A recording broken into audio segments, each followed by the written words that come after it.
Hi everybody, my name is Jessica Holyfield. I'm a professional dancer, professional dance choreographer, and dance educator based out of the southeast of the United States. And we're taking a look at XG's HESONOO and XG. This is a live take of this performance done in Japan.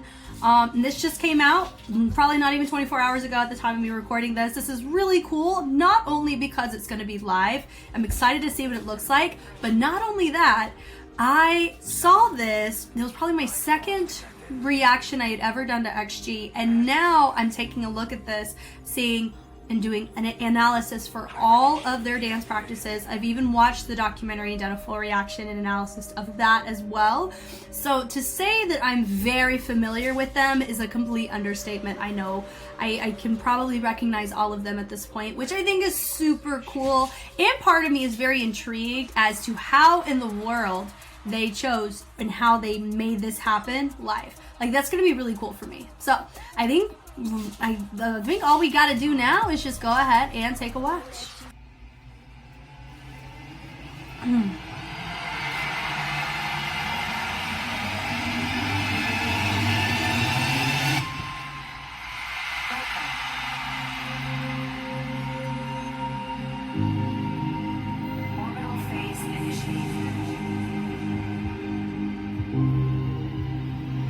Accessing the main frames. 7. Life forms detected. Accessing. Hibernation deactivated.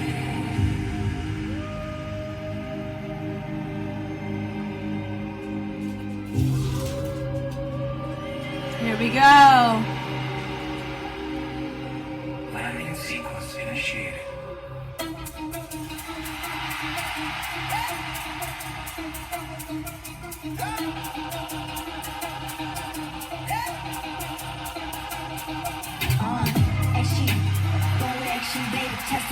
Yes, ma'am.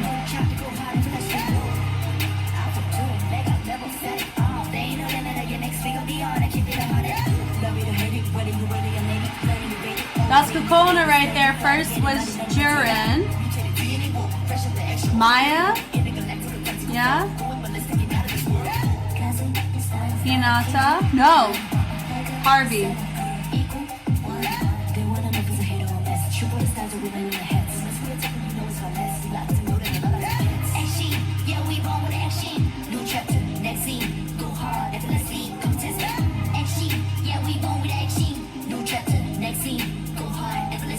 Love that.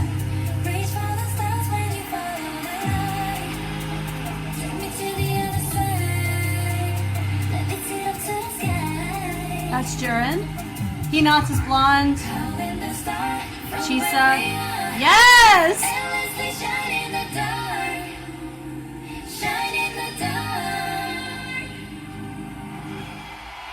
Wow.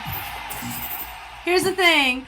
I was totally expecting an entire dance performance of this. Doesn't bother me at all that they just destroyed it vocally. Like, for me, I think I really enjoyed just being able to see them. Now very familiar. I cannot believe I called Harvey Hinata. My apologies. I knew who it was. They both, their names both start with H. But I'm very happy to at least hear the track again. Just knowing way more context behind it. I think it's very, very cool to see just their capabilities live. Is really, really captivating. And knowing how hard they work too. I mean, all groups work really hard, but it's really cool to see the process documented for as extensively as it was very interesting. So this was a fun little thing to do. This is probably the shortest video I'll probably ever make in the history of Jess Reacts, but this was beautiful. I mean, just talking from the forefront, just looking through very beginning. I know they added the filter to our camera on this, you know, and they built it up. I love how they're held with the blindfolds. I love that imagery from, you know, what we saw from the actual dance performance. 7 life forms detected, hibernation deactivated. Love that. The wolf in the back, because I know Alphas is the name of the fan group. And they go, woo, and they all walk to their spot. Really fun. So I do know that Jurin was the one that was shown first. Very familiar. She's our leader, right? Dun, dun, dun, dun, dun, dun, bum, bum, bum. And all of this, of course, we were used to seeing it as just dance related. But this is super dope just to see them perform XG.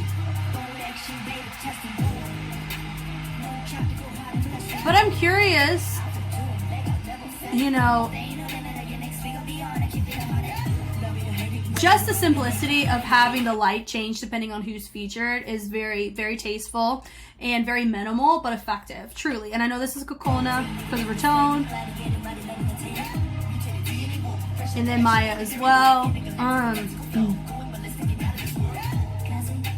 And then this is Harvey. I'm very familiar with that.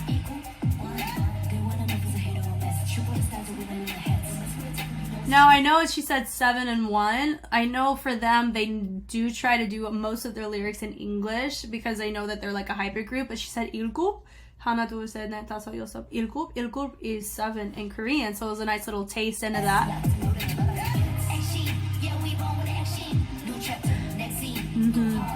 Effortlessly, come test me. This is just a dope track. It really is. And then from here. And so this is Chisa, right? I believe this is Chisa. That's Hinata. That is Jurin. Oh, bless it. Sometimes it loves to do that.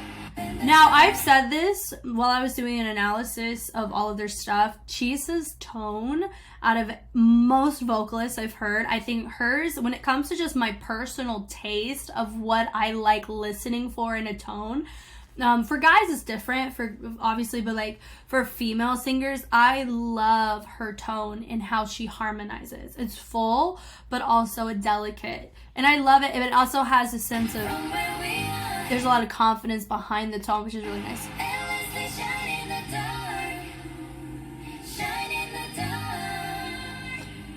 Yeah, the whole thing was nice, and just simple little blackout right there. That's freaking dope. Yeah, goes drop it out. I mean, very simple, very, you know, just them vibing out, and most of it was them just kind of standing there exuding presence, and that's impressive in and of itself when you think about it, because just standing there in a circle and then people are completely captivated by what you're doing. I love the absence of movement so much here because it's so strikingly different than what they did in the dance performance, and I love having just the differences between the two. If you are curious about my thoughts on that, pre-marathon of XG, because that's what I did, is marathon the whole thing in line with AT, so that was really cool. You can, hopefully I'll be able to attach it in the description here, but this was super, super dope for sure. Thank you guys so much for watching. If you're curious about my actual dance analysis, which is what I typically do on YouTube and Patreon, you can check out and glean all over YouTube. I have so many groups that I've taken a look at on a K-pop side, J-pop side now, D-League, Professional Dance League out of Japan. I also take a look at battles like Red Bull. And so I have a wide range of types of content that I take a look at, and it's always really fun to get to meet not only different perspectives within discussions, but also fans of groups like XG. I've met so many amazing individuals who have been fans of this group for some time now, and they definitely made me feel very comfortable while I was going through my marathon in particular, to where I could safely at least try to figure out who is who, as well as take a look at their growth, because they did exude a lot of growth over time, and then seeing them in the documentary, you could really see that growth as well. So I think that was super dope. And yeah, and a little fun little disclaimer too, as I was watching the documentary, there were a lot of times where how Simon, I know the person in charge of XG, how he would come across in some of his dialogue, his conversations, and his choices resonated with me in a way that not many individuals who are in positions like that do. And so it was just very interesting. So I'm not going to spoil anything, but there was a lot of very cool, interesting, and emotional things that took place during my time watching the documentary specifically. So if that's something that interests you, it is currently on Patreon, and it will not be released until after XG has a certain number of comebacks, and then the documentary will get released after all of their dance analysis get released. So, and knowing I haven't released a single thing yet from them at this point in time, because I haven't done a comeback since I started my marathon, if you know, don't let me spoil it for you. Go over and binge it to your heart's content. That's why it's there. So once again, I'm Jess. Thank you guys once again, and I will catch you on the flip side. Bye.